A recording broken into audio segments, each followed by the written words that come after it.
కలిసి ధ్యానం చేద్దాం.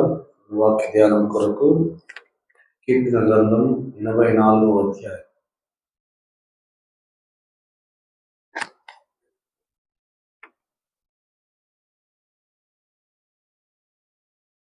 ఎనభై నాలుగవ కీర్తన.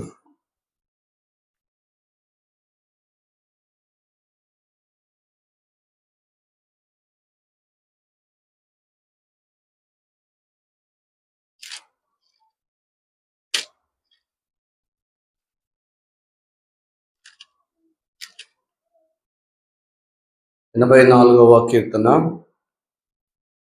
మొదటి వచనం నుండి 10వ వచనం వరకు మనం కలిసి వచనం మార్చి వచనాన్ని చదువుకుంటూ దైవవాక్యాన్ని మనం ధ్యానం చేద్దాం. 84వ కీర్తన మొదటి 10 వచనములను మనం వచనం మార్చి వచనాన్ని చదువుకుంటూ దైవవాక్యాన్ని మనం ధ్యానం చేద్దాం. సైన్యములకు అధిపతివగు యెహోవా, నీ నివాసములు ఎంత రమ్యములు!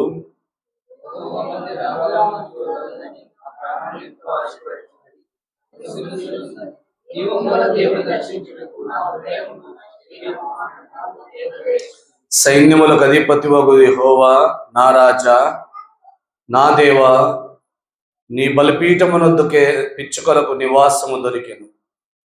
పిల్లలు పెట్టుటకు వానకోవెలకు గూటి స్థలము దొరికెను.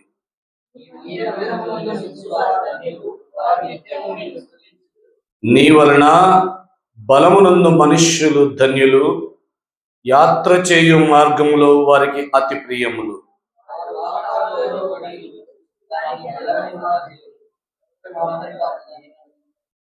వారు నానాటికి బలాభివృద్ధి నొందుచు ప్రయాణము చేయుదురు. వారిలో ప్రతివాడును సియోనులో దేవుని సన్నిధిని కనబడును.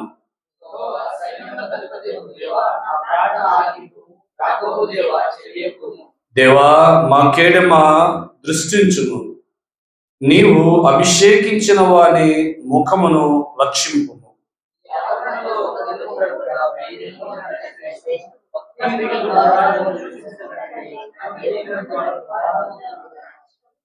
చిన్న ప్రార్థన చేస్తాం. మహాపరిశుద్ధుడా, దయగల తండ్రి, స్తోత్రం. చదవబడిన వాక్య భాగాన్ని బట్టి వందనాలు. వాక్యం మీది, మీరు వాక్యమై ఉన్న దేవుడు కనుక మీ వాక్యము ద్వారా మాతో మాట్లాడండి. మీ వాక్యం ద్వారా నన్ను, మమ్మల్ని అందరినీ ఆశీర్వదించండి. మీ వాక్యము చాలా శ్రేష్టమైనది. మీ వాక్యము శక్తివంతమైనది. మీ వాక్యము బలమైనది. మీ వాక్యము నాయనా జీవింపజేసేది. మీ వాక్యము దండించేది. మీ వాక్యము దిద్దేది. మీ వాక్యము శుద్ధీకరించేది. అంటే మీ వాక్యము ద్వారా మాతో మాట్లాడుకొని బోధకులకు బోధకుడు వాక్యమై వాడి శ్రేష్ఠ నామమున ప్రార్థించి బోధించుకొనుచున్నాము తండ్రి, ఆమేన్.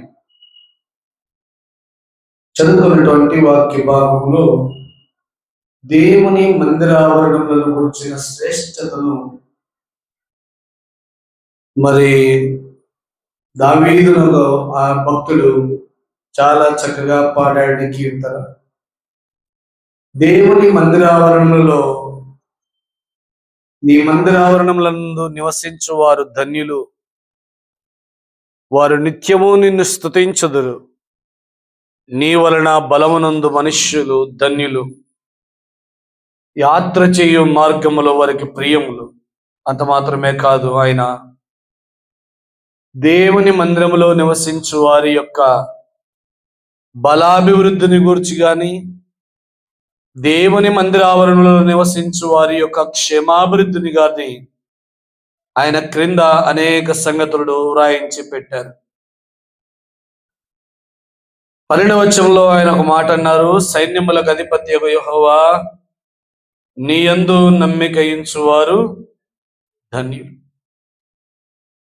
దేవుని మందిరావరణములను గూర్చి, ఆయన మందిరావరణములలో నివసించు వారిని గూర్చి చాలా ధన్యతలు ఈ 84వ కీర్తనలో మనం చూడవచ్చు. దేవుని సన్నిధిలో నివసించినటువంటి, దేవుని సన్నిధిలో నుండినటువంటి ఈ యొక్క ధన్యత, ఈ యొక్క శ్రేష్టత, ఈ యొక్క ఆశీర్వాదం నేడు అనేకులు పొందలేకపోతా ఉన్నారు. దేవుని యొక్క సన్నిధి యొక్క ధన్యత, దేవుని మందిరావరణముల యొక్క ఆశీర్వాదము, దేవుని మందిరావరణలో నివసించడం వలన కలుగు ధన్యతలు అనేకులు పొందలేకపోవటం కారణం ఏంటి అనేది కొన్ని విషయాలు మనం ఈ దినమున చూడబోతూ ఉన్నాం. మొట్టమొదటిగా ప్రసంగి గ్రంథము 5వ అధ్యాయం. దేవుని మందిరావరణంలో నీవు నేను మనం ఆశీర్వదింపబడాలి.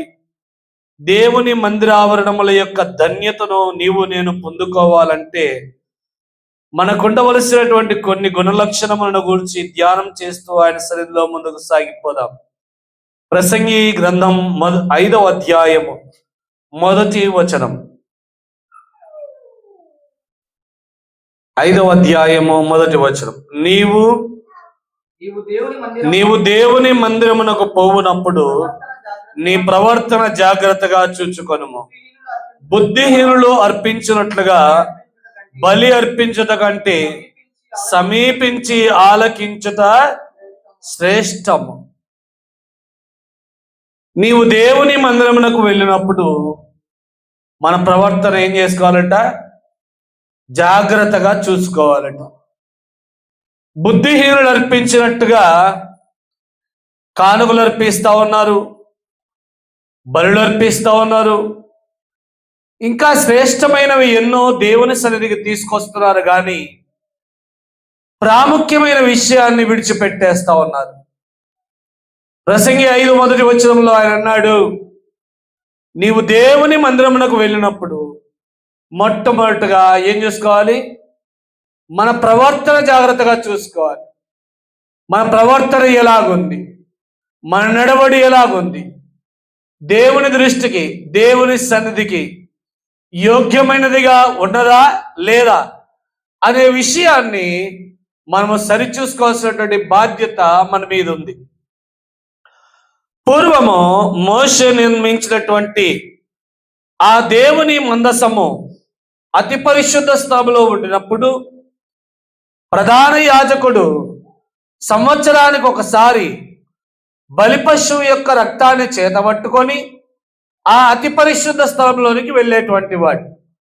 ఆ అతి పరిశుద్ధ స్థలంలోకి వెళ్ళేటప్పుడు ఆయన నడుమునకు ఒక తాడు కట్టి అతి పరిశుద్ధ స్థలంలోనికి పంపించేవారట.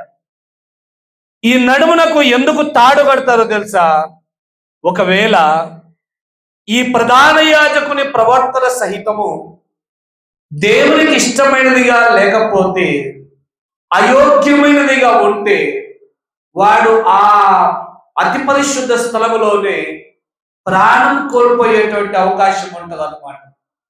అందుచేత అయ్యో వాడు ప్రాణం కోల్పోయాడు కదా అని మరొకరు ప్రవేశించడానికి వీల్లేదు కనుక ఆ ప్రధాన యాజకుని నడుమునకు తాడు కట్టి లోపలికి పంపించేటువంటి వారు.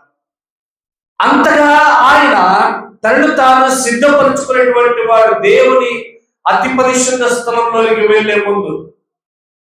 ఈనాడు నీవు నేను మనము దేవుని మందిరమునకు వెళ్తున్నాము, కానీ దేవుని మందిరమునకు వెళ్ళేటప్పుడు మన ప్రవర్తనను సరి చేసుకోవడం లేదు, మన ప్రవర్తనను జాగ్రత్తగా చూసుకోవడం లేదు. మన ప్రవర్తనను మనము సరి చేసుకోకుండా, మన ప్రవర్తనను మనము జాగ్రత్తగా చూసుకోకుండా, మన ప్రవర్తనను గురించినటువంటి వివేచన లేకుండా దేవుని మందిరానికి వెళ్తూ ఉన్నాం, తింటూ ఉన్నాం, తాగుతూ ఉన్నాం, వస్తూ ఉన్నాం. కొరింథీయులకు రాస్తూ పౌలు కూడా అదే అన్నాడు.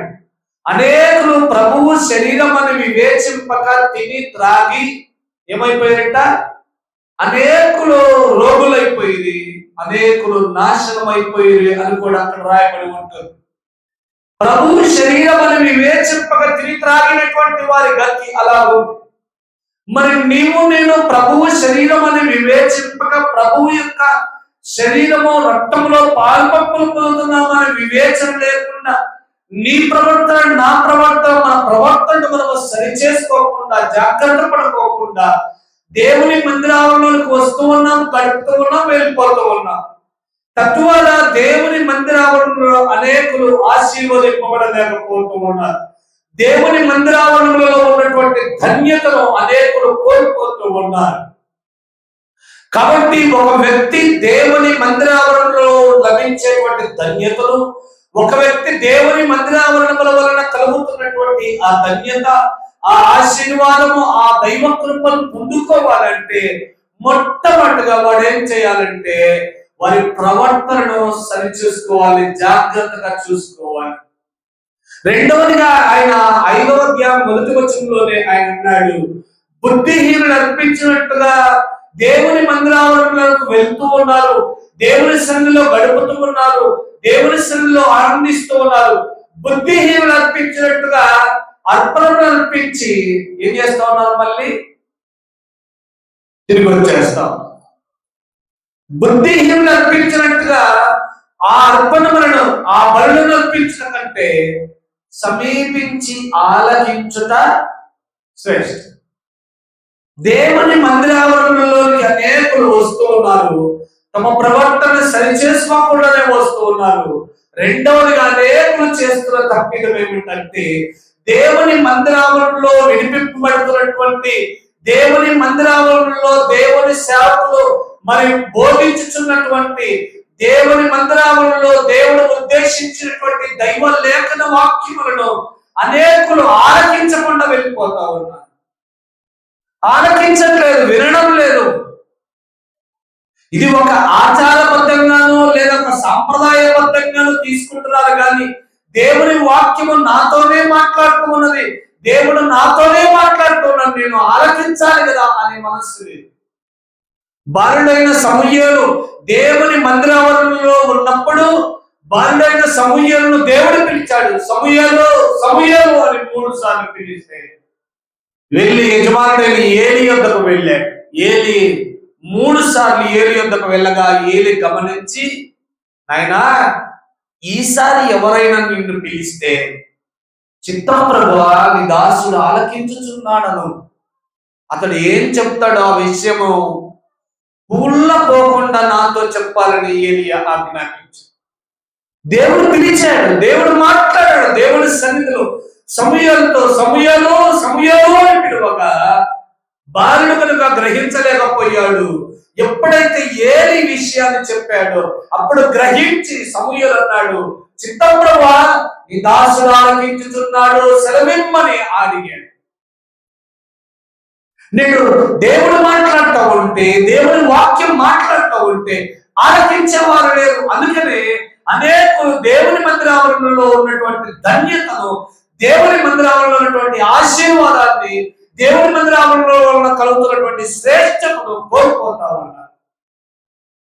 కాబట్టి నీవు దేవుని మందిరంలోకి వెళ్ళినప్పుడు మొట్టమొదటిగా నీ ప్రవర్తన జాగ్రత్తగా చూసుకోవాలి. దేవుని మందిరంలోకి వెళ్ళినప్పుడు బుద్ధిహీనులు అర్పించినట్టుగా అందరూ కారకిస్తున్నారు కాబట్టి నేను కారకి ఇవ్వాలి, అందరూ దశమ భాగాలు ఇస్తారు కాబట్టి నేను కూడా దశమ భాగాలు ఇవ్వాలి, అందరూ కూడా మన బైబిల్ పట్టుకొని ఆదివారం స్నానం చేసి వెళ్తారు కాబట్టి నేను కూడా స్నానం చేసి వెళ్ళాలన్న నామకార్థంగా బుద్ధిహీనులు చేసినట్టుగా చేయకుండా దేవుని వాక్యం నీతో మాట్లాడేటప్పుడు, దేవుని వాక్యము నీతో మాట్లాడుతున్నప్పుడు నీ హృదయ దేహములను దేవుని వాక్యం వైపు మళ్లించుకొని ఆ వాక్యానికి విధేయత చూపి ఆ వాక్యాన్ని సరిగా ఆలకించి విని తద్వారా దేవుని దీవెనాశీర్వాదములను పొందవాలని ఆయన కోరుకుంటూ ఉన్నాడు. అందుకు అనేకులు ఆశీర్వదింపబడటకు, అనేకులు ఆశీర్వదింపబడకపోవటకు దేవుని మందిరావరణములు కారణం కావు. దేవుని మందిరంలో దేవుడు లేడని కాదు, దేవుని మందిరంలో ఆయన నివసించడం లేదని కాదు. అనేకులు తమ ప్రవర్తనను సరిచేసుకోకుండా, అనేకులు దేవుని మందిరాలలో వినిపింపబడుతున్నటువంటి దైవ లేఖన వాక్యములను ఆలకించుకోకుండా బుద్ధిహీనులు అర్పించినట్టుగా అర్పణను అర్పిస్తా ఉన్నారు, బుద్ధిహీనులు అర్పించినట్టుగా తమకు ఇష్టమైనవి ఇస్తా ఉన్నారు, బుద్ధిహీనులు అర్పించినట్టుగా తమకు లేని అప్పుగా తెచ్చి దేవుని మందిరాలలో ఇచ్చి వెళ్తా ఉన్నారు. కానీ దేవుని వాక్యమును ఆలకించే వారు కొలువైపోయారు. అందుచేతని దేవుని మందిరావరణలో నేడు తండోపతండాలుగా జనాలు ఉన్నారు. కానీ అందరికీ దైవ ఆశీర్వాదములే. దేవుని మందిరావరణముల వలన కలుగుతున్న ధన్యత శ్రేష్టతను అందరూ పొందుకోలేకపోతారు. కారణం ఏంటంటే వారు తమ ప్రవర్తన సరి చూసుకోవడం లేదు. దేవుని మందిరావరణకు వచ్చినప్పుడు దేవుని వాక్యాన్ని ఆలకించడం లేదు, వినడం లేదు. ద్వారా అనేకులు దేవుని మందిరావరణలో నా శ్రేష్టతను కోల్పోతారు. రెండో విషయాన్ని చెప్పి నేను త్వరగా ముందుకు వెళ్ళిపోతాను. యెషయా గ్రంథం 7వ అధ్యాయం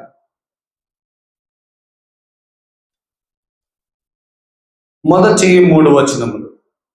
యూదా రాజైన ఉజ్జియా మనుమడును యోతాము కుమారుడునైన ఆహాజు దినములలో సిరియా రాజైన రెజీనును ఇశ్రాయేలు రాజును రెమల్య కుమారుడునైన పెకహును యుద్ధము చేయవలనని యెరూషలేము మీదికి వచ్చింది, గాని అది వారి వలన కాకపోయెను.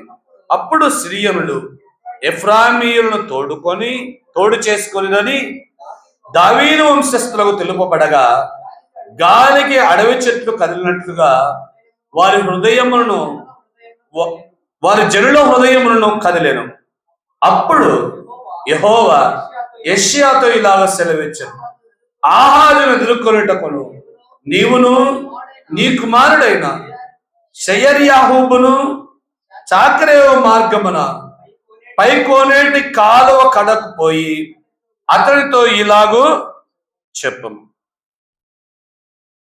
ఇక్కడ ఈ యొక్క దేవుని సన్నిధిలో రాజైనటువంటి యోతాము కుమారుడైన రెజీనును రెమల్య అను వాడును ఇక్కడ యుద్ధానికి బయలుదేరి వచ్చినట్లుగా మనం చూస్తా ఉన్నాం.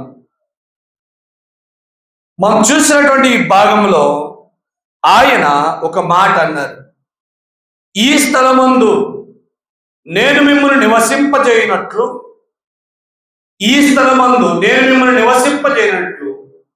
మీ మార్గములను దిద్దుకొనుడి అన్న మాట అక్కడ రాయబడి. ఈ స్థలమందు దేవుని మందిరావరణముల యందు దేవుని సన్నిధి యందు మిమ్మును నివసింపజేయనట్లుగా, ఆయన ఆశీర్వదించినట్లుగా, మిమ్మల్ని బలపరచినట్లుగా మన మార్గములను ఏం చేసుకోవాలంట? మన క్రియలను దిద్దుకోవాలి. ఎలా దిద్దుకుంటారు? 119వ కీర్తన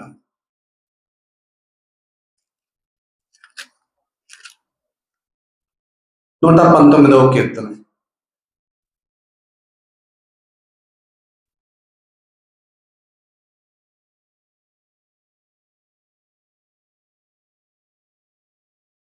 9వ వచనం.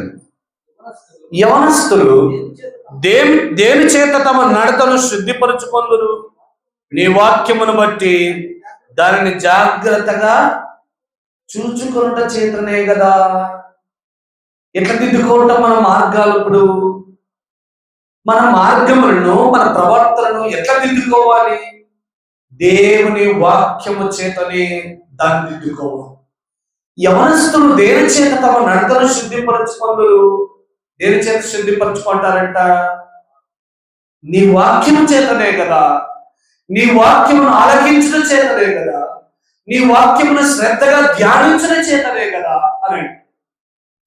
కాబట్టి దేవుని మందిరావరణంలో నీవు నేను నిత్యము నివసించబడినట్లుగా మనం ఏం చేయాలంటే దేవుని సన్నిధిలో మన మార్గములను, మన క్రియలను దిద్దుకోవాలి, శుద్ధి చేసుకోవాలి, కడుక్కోవాలి, ఎప్పటికప్పుడు శుద్ధీకరించుకోవాలి, ఎప్పటికప్పుడు మరి కడుక్కుంటూ ఉండాలి.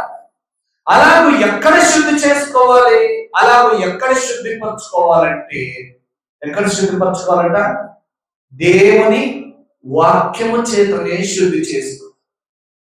కాబట్టి మన మార్గములను, మన క్రియలను మనము దేవుని వాక్యము చేత శుద్ధి చేసుకున్నప్పుడు, అనగా కడుక్కున్నప్పుడు లేదా దిద్దుకున్నప్పుడు దేవుని మందిరావరణముల వలన మీకు నాకు కలిగే ఆశీర్వాదాన్ని మనం పొందుకోవచ్చనే సంగతిని మనం జ్ఞాపకం చేసుకోవాలి. ఈ విషయాన్ని మనం బాగా గుర్తుపెట్టుకోవాలి. దేవుని మందిరంలో నివసించుట, వచ్చుట, పోవుట గొప్ప విషయం కాదు. దేవుని మందిరంలోనికి అనేకలు వస్తూ ఉంటారు. దేవుని నమ్మని వారు కూడా వస్తూ ఉన్నారు. దేవుని ఎరుగని వారు కూడా వస్తూ ఉన్నారు. కానీ నీ ప్రత్యేకత, నీ యొక్క స్వభావం, నీ ధన్యత, నీ శ్రేష్టత ఎక్కడ? కాబట్టి దేవుని మందిరావరణలో కలిగేటువంటి శ్రేష్టత, ఆ ధన్యత నీవు నేను పొందుకోవాలంటే దేవుని మందిరావరణలో వచ్చే నీవు నేను ఏం చేసుకోవాలి? మన మార్గములను, మన క్రియలను దేవుని వాక్యం చేత ఏం చేసుకోవాలి? దిద్దుకోవాలి. ఒక చంటి పిల్లవాడు మరి ఉపాధ్యాయుడు చెప్పేటటువంటి అక్షరములను, రాయించిన అక్షరములను దిద్దుకొని నేర్చుకున్నట్టుగా మన యొక్క దిద్దుబాటు చాలా ప్రాముఖ్యమైన అవసరం ఉంది. ఆ దిద్దుబాటు ఎక్కడ కలుగుతుంది? ఆ దిద్దుబాటు బెత్తం పట్టుకుంటే వచ్చేది కాదు. ఆ దిద్దుబాటు నీవు నేను ఆ యొక్క శుద్ధీకరణ నీవు నేను కోడేట్లో కలుపుకుంటే పోయేది కాదు. ఆ దిద్దుబాటు దేవుని వాక్యం నీతో మాట్లాడుతున్నట్టుగానే దాన్ని సరి చేసుకోవాలి. ఆ క్రియను దిద్దుకోవాలి. ఆ యొక్క మార్గమును సరి చేసుకోవాలి. అందుకే ప్రతి శనివారం కూడా మేము విజ్ఞాపనం చేసేటప్పుడు ఈ విషయాన్ని నేను ఉచ్చరిస్తూ ఉన్నా. ఏ విషయం అంటే, అయ్యా నీ కార్యాస్కరమైన మార్గము, నీకు హేయమైన పాపం మాలో ఏదైనా ఉంటే మమ్మల్ని శుద్ధీకరించండి, మమ్మల్ని మీ రక్తం చేత కడగండి అంటూ ప్రతి శనివారం విజ్ఞాపన మేము ప్రార్థన చేస్తూ ఉన్నాం. కాబట్టి మనం శుద్ధీకరించుకోవాలి, మన మార్గములను శుద్ధీకరించుకోవాలి, మన క్రియలను శుద్ధీకరించుకోవాలి. అలా మనం శుద్ధీకరించుకుంటే దేవుని మందిరావరణలో ఉన్న శ్రేష్టత, ధన్యతలు నీవు నేను పొందుకునేందుకు యోగ్యులముగా ఉంటాం. యెషయా గ్రంథం 7వ అధ్యాయంలో మరొక మాట ఉంది. అదొక మాట చూపించి ముందుకు వెళ్ళిపోతాం. 7వ అధ్యాయం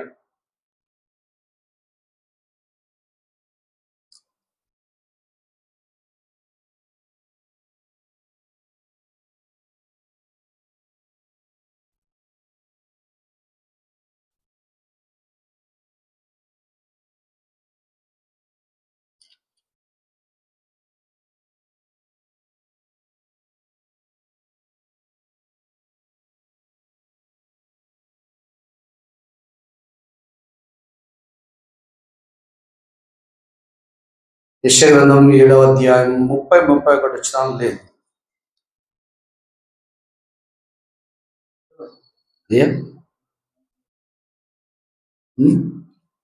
7వ అధ్యాయం 25 వచనాలు ఉంది. సరే చెప్తాను మళ్ళీ.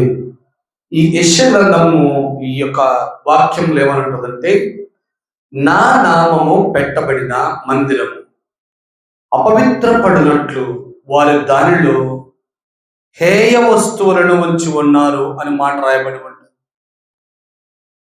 నా మందిరావరణంలో నా నామం పెట్టబడిన నా మందిరము అపవిత్రపరచబడినట్లుగా దానిలో ఏం పెట్టారంట? హేయ వస్తువులు, హేయమైన వస్తువులు, చెడిపోయిన వస్తువులు. చూడండి, ఇర్మియా గ్రంథం, క్షమించండి, ఇర్మియా గ్రంథం 7వ అధ్యాయం 30-31 వచనాలు. యెహోవా ఈలాగ సెలవిచ్చుచున్నాడు, యూదా వారు నా దృష్టికి చెడ్డ క్రియలను చేయుచున్నారు. నా నామము పెట్టబడిన మందిరము అపవిత్రపడినట్లు వారి దానిలో ఏముంచున్నారంట? మందిర ఆవరణలో అపవిత్రపరచబడినట్లుగా దానిలో హేయ వస్తువులు, చెడ్డ వస్తువులు. ఏంటా చెడ్డ వస్తువులు? కిరీటం అంటే నేను ఆజ్ఞాపించని క్రియలను, నాకు తోచని క్రియను వారు ఏంటి? ఆ హేయ వస్తువులు దేవుని మందిరాలలోకి వస్తున్నారు, కానీ దేవునికే తోచని క్రియలు చేస్తా ఉన్నారు.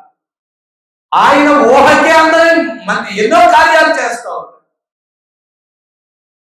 చూడండి, నాకు తోచని క్రియలను, రెండవదిగా నాకు నేను ఆజ్ఞాపించని క్రియలు, ఆయన చెప్పని క్రియలు, ఆయనకు తోచని క్రియలు చేస్తా ఉంటారు దేవుని మందిర ఆవరణలో. మరి దేవుని మందిర ఆవరణలో రావలసినటువంటి ఆశీర్వాదము, ఆ ధన్యత, ఆ శ్రేష్టత నేను ఎట్లా పొందుకుంటా? ఆయన ఆజ్ఞాపించని క్రియలు చేస్తా ఉన్నాము, ఆయన చూపని మార్గాన్ని చూస్తా ఉన్నాము, ఆయనకే తోచని క్రియలు దేవుని మందిర ఆవరణలో నేను చేస్తాను. మరి ఎట్లా మనం ఆశీర్వదింపబడగలము? ఎట్లా దేవుని మందిర ఆవరణలో వలన కలగవలసిన ధన్యత మనము పొందుకోగలము? నేను చూడండి, దేవుని మందిర ఆవరణలో ఏం చేస్తా ఉన్నారు? ఆది సంఘము చేయని క్రియలెన్నో చేస్తా ఉన్నారు. దేవుడు ఆజ్ఞాపించని, దేవుడు చెప్పని సంగతులు ఎన్నో చెప్పేస్తా ఉన్నారు. బహు భయంకరముగా దేవుని మందిర ఆవరణలో నేను వాడేస్తాను. కాబట్టి అనేకులు దేవుని మందిరంలో ఆశీర్వదింపబడాలి, దీవించబడాలి, దేవుని మందిరంలో నేను ఆ ధన్యుడిగా మార్చబడాలని ఆశ అనేకులు ఉంది. కానీ దేవుని మందిర ఆవరణలో ఏం చేస్తున్నారు? హేయ వస్తువులను. ఇప్పుడు దేవుని మందిర ఆవరణలో వ్యాపారం కూడా జరుగుతాం. చూడండి, ఏ మందిరానికి వెళ్ళినా, ఏ మహాసభలకు వెళ్ళినా కూడా అక్కడ దేవుని వాక్యం కంటే విరివిగా వారి సొంత వస్తువులను అమ్మేవారుగా ఉన్నారు. ఒక ఆయన కర్చీఫ్లు అమ్ముతారు, ఒకరు సబ్బులు అమ్ముతా ఉన్నారు, ఒకరు చాపలు అమ్ముతా ఉన్నారు, ఒకరు నూనెను అమ్ముతా ఉన్నారు. హేయ వస్తువులను ఉంచుకోరు. దేవుని మందిర ఆవరణలో ఆశీర్వాదం లేదా? దేవుని మందిర ఆవరణలో దేవుని కృప లేదందామా? ఉంది. కానీ దాన్ని వాడుకొని, దాన్ని గ్రహించే వారు కొలువైపోయి దేవుని మందిర ఆవరణలో ఎన్నో హేయ వస్తువులు, దేవుని మందిర ఆవరణలో తాను ఆజ్ఞాపించని, తనకే తోచని క్రియలు దేవుని మందిర ఆవరణలో నేను భక్తులు చేసేస్తా ఉన్నాను. తద్వారా అనేకులు దేవుని మందిర ఆవరణల వలన ఆశీర్వదింపబడలేకపోతాం. నాలుగవది, అది ప్రాముఖ్యమైన చూపించి నేను ముగించేస్తాను. యోహాను సువార్త 2వ అధ్యాయం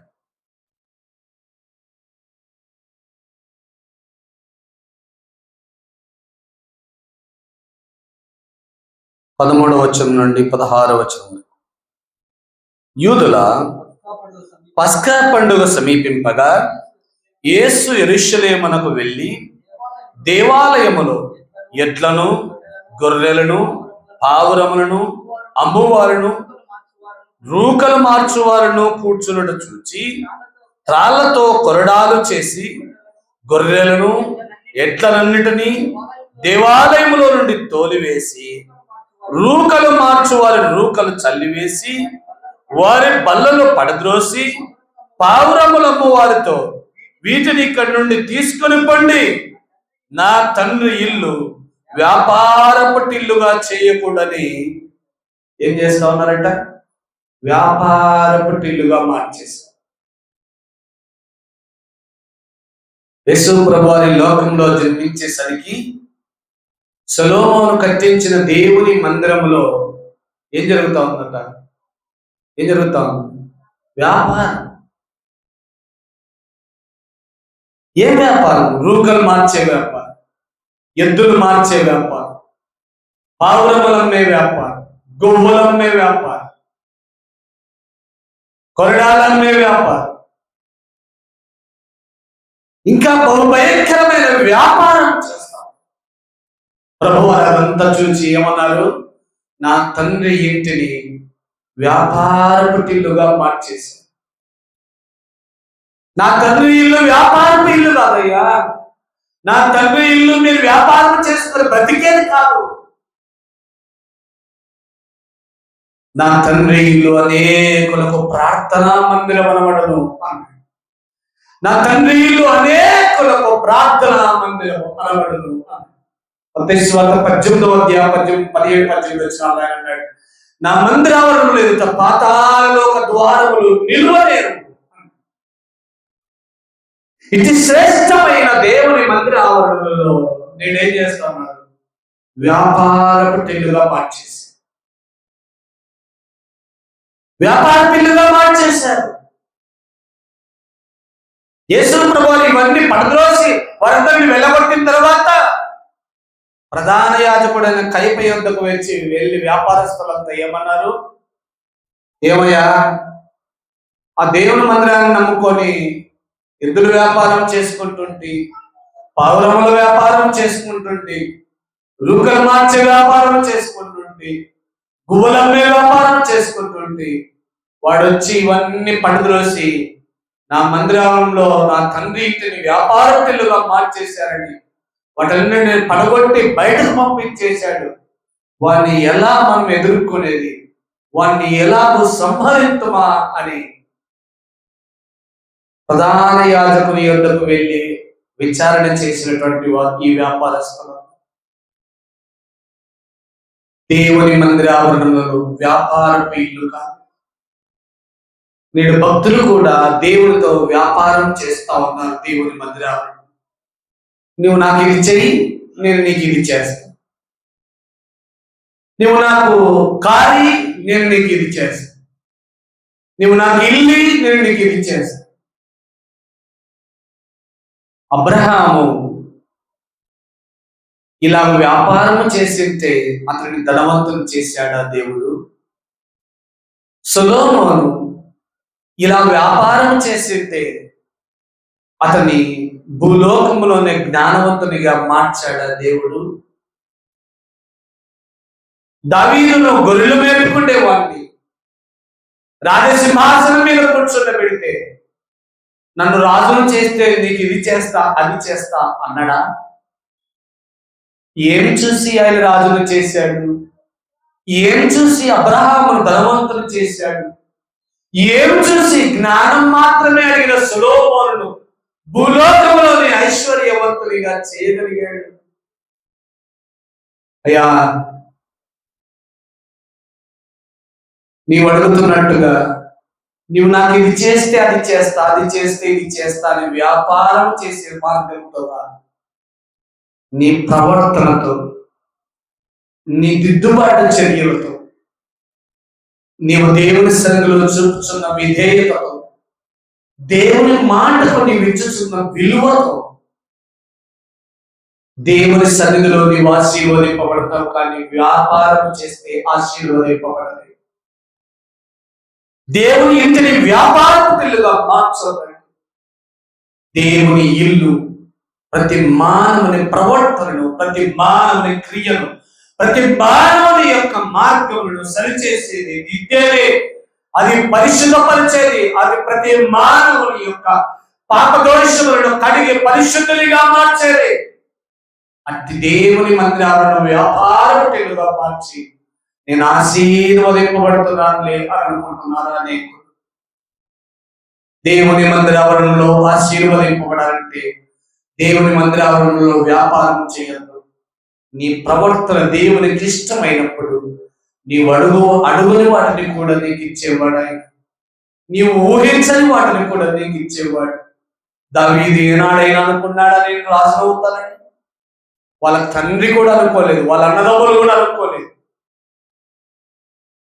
నీ కుమారులందరినీ పిలిపించయ్యా అంటే 7 మందిని మాత్రమే అక్కడ పెట్టుకున్నాడు. దావీదును వదిలేశాడు. ఏమయ్యా, వీళ్ళలో ఎవరిని దేవుడు అనుకోలేదు, ఇంకా నీకు ఎవరైనా కుమారులు ఉన్నారా అంటే అప్పుడు అంటాడు, ఉన్నాడయ్యా ఒకడు, అయితే వాడు గొర్రెలు మేపుకునేవాడు అన్నాడు తండ్రి. దావీదు అడగలేదు, నువ్వు నన్ను రాజులు చేస్తే నీకు ఇది చేస్తా అది చేస్తా. యోసేపు అడగలేదు, ఫరో ఎదుటలను ప్రధానిగా చేస్తే నీకు ఇది చేస్తా అది చేస్తా. యోసేపు అడగలేదు, యోబు అడగలేదు, నన్ను ధనవంతులు చేస్తే నీకు మందిరావరణంలో ఇది చేస్తా అది చేస్తా అనలేదు. దేవుని మందిరావరణంలో, దేవుని సన్నిధిలో యోబు యథార్థవంతుడు, న్యాయవంతుడు, చరిత్రను విసర్జించిన వాడు, దేవుని యందు భయభక్తులను బ్రతికిన వాడై ఉండడం చూచి దేవుడే అతనిని ఆశీర్వదించాడు. నా ప్రవర్తన కూడా అలా ఉండాలి.